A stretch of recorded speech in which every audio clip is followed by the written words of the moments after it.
ఇదమైచ్ఛా మయా లబ్ధమిమం ప్రాప్యే మనోరథం ఇదేమస్తి మస్సి మే భవిష్యత్ పునరద్ధనం అసో మాయా హతశత్రుః నిశ్యచాపరానసి ఈశ్వరోహమం ఖగో సిద్ధో జలవాన్ సుఖీ అజ్జో బిజనవానస్మి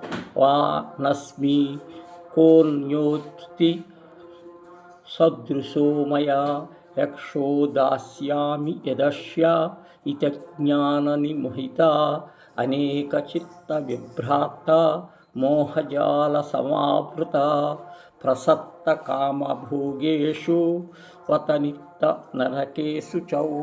ఈ కోరికను ఇప్పుడు నేను పొంది తిని, ఈ కోరికను ఇక మీదట పొందగలను.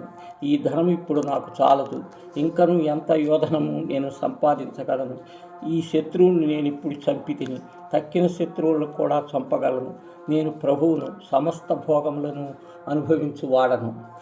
తలచిన కార్యములను నెరవేర్చగల శక్తి గలవాడను. బలవంతుడు, సుఖవంతుడు, ధనవంతుడు ఈ గొప్ప వంశంని జన్మించిన సమానమయ్యొకడెవడూ లేడు. నేను యజ్ఞములు చేసేదను, దానములు ఇచ్చేదను, ఆనందమును అనుభవించేదను. కృష్ణ పరమాత్మ చాలా విధములు వర్ణించెను.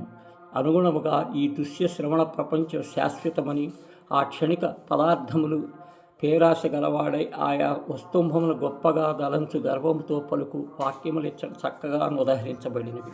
ఈ దుర్గణములన్నింటినీ వివేకవంతుడు తప్పక త్యజించవలనని స్పష్టించును. ఈ శ్లోకము వాడుగా దోషములు అదోషముల యొక్క దుష్ఫలితములను చెప్పబడినది. మనోవ్యధలను చింతాచల్యమును అనుభవించుటకు అపవిత్రమగు నరకమును పొంది తిని, వారనుభవించు విషయములను రాజనుభవించు సాత్విక సుఖములు కాగలవు. రాజసుఖములు కరకు దుఃఖములను పరిచించును. ఒకవేళ యజ్ఞాదులను చేసిన పరుల మెప్పు సంపాదించి తినే గాని వాస్తవముగా సంపాదించి తినే కానీ ఆ యజ్ఞమును మాత్రమే కాదు. 17వ శ్లోకంలో భగవానుడు సమస్త అని చెప్పాను. తర్వాత మరియు అతని పేరు నొక్కడం. ఈ శ్లోకమును బట్టి ప్రపంచములో మనుషులు ఎంత బలము, ఎంత ధనము, ఎంత ఐశ్వర్యము కలిగి ఉన్నప్పటికీ చిత్తశుద్ధి లేని అహంకారము, గర్వము తొలగిన తుదకు పతనం పొందగలరని విదితమవుతున్నది.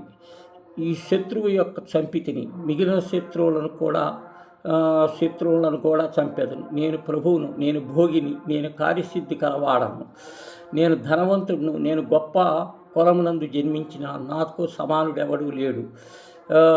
దానములు చేయుట, ఆనందములు అనుభవించుట, అజ్ఞానములు పలుకుదురు. అనేక చిత్తములు భ్రాంతి పొంది అజ్ఞానము కలవాడే అడగను.